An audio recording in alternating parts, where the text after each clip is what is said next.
Hey everyone, welcome. Today we're going to talk about something you use every single day, personal protective equipment. But we're going to look at it a little differently. Let's forget seeing it as just a boring set of rules you have to follow. We're going to treat it as a core professional skill, something as fundamental to your job as the care you provide. Let's dive in. So, let me ask you something right off the bat. When you think about your daily work, what's the single most important tool you have? Really think about it. It might not be what you expect. It's not something in your bag, and it's not something you can even physically hold. It's this, your ability to keep everyone safe, your client, their family, and yep, yourself. This is the absolute foundation of everything you do. Every action you take is built on this promise of safety and trust. And that idea of safety brings us right to our first section. You know, if keeping people safe is your superpower, then think of PPE as your protective shield.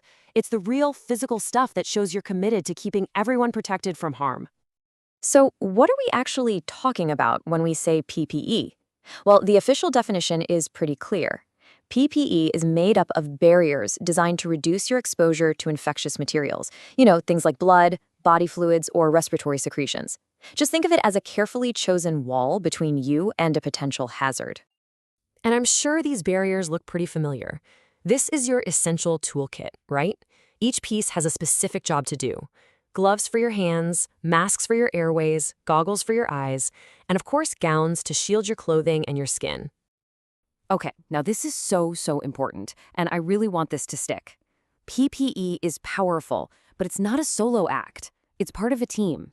It works with good hand hygiene and your own smart risk assessment. It never, ever replaces them. It's like a three-legged stool. You need all three parts for it to actually work.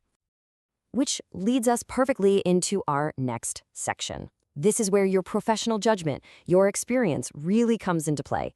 You have to assess the specific risk right in front of you to choose the right gear for the job. It's definitely not a one-size-fits-all kind of deal.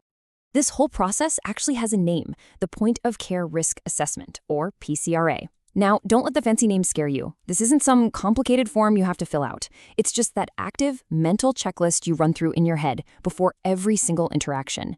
It's you using your expertise to read the situation and decide, okay, what do I need to stay safe here? And here's what that mental checklist looks like in action. For example, if you're helping a client with bathing, your brain says, okay, potential contact with body fluids. So you grab gloves and maybe a gown if you think splashing is likely. But what about wound care? Well, the risk is different, contact with blood or other fluids, so you level up to gloves, a mask, and eye protection. You see, your assessment directly tells you what gear to grab. Okay, so you've sized up the situation, you've selected your gear, now comes the most precise part of the whole thing, putting it on and taking it off. The sequence isn't just random, it's a critical safety procedure and it's designed to prevent contamination at every single step. When you're putting on or donning your PPE, you always start with clean hands. Then you move from the body outwards, first the gown, then the mask, then your eye protection, and the very last thing you do right before you begin care, you put on your gloves and make sure they go right over the cuffs of your gown. And once those gloves are on, I need you to remember this critical rule. This is one of the most common and most dangerous mistakes people make. From this moment on, your gloves are considered contaminated, so do not touch your face, don't adjust your mask, don't rub your eyes, nothing. Now for removal or doffing. This sequence is even more important because now everything is potentially contaminated. So you basically reverse the process, moving from the most contaminated items to the least. Gloves come off first, then the gown, then you stop and you clean your hands. After that, you can safely remove your eye protection and your mask, making sure to only touch the straps. And what's the final step? You guessed it, clean your hands one more time. Let's just pause on that for a second because it is that important. During removal, hand hygiene happens twice, once after removing your gown and again after everything else is off. This is the step that really breaks the chain of transmission. Please, don't skip it.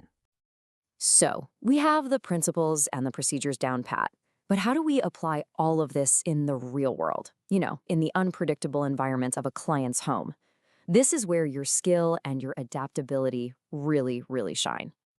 I mean, let's be honest about the challenge here. A hospital is a controlled setting. A home is, well, it's not. You're dealing with tight spaces, no designated disposal bins, maybe family or visitors or pets walking around. The principles of safety don't change, but how you apply them has to be adaptable. But every barrier has a solution. If the space is tight, use a hallway as your clean and dirty zone. If there's no garbage bin, no problem, just bring your own small disposable bags. And if a client feels anxious seeing you in all that gear, just calmly explain that this is what keeps both of you safe. It's a sign of professional care. We're nearing the end here, and the goal of all this information is to turn that knowledge into action and then turn that action into a habit. This isn't about just remembering rules. It's about building a safety ritual right into your professional DNA. So I want you to take a moment and really reflect on this question. Think about your last week at work. What was one real-world challenge you faced with PPE? Now, what's one small, concrete change you can commit to making on your next shift to address it? Because ultimately, that's what this is all about. Using PPE correctly isn't just another task on your to-do list. It's a ritual. It is the visible, tangible promise you make every single day. A promise to protect your client, and just as importantly, a promise to protect yourself.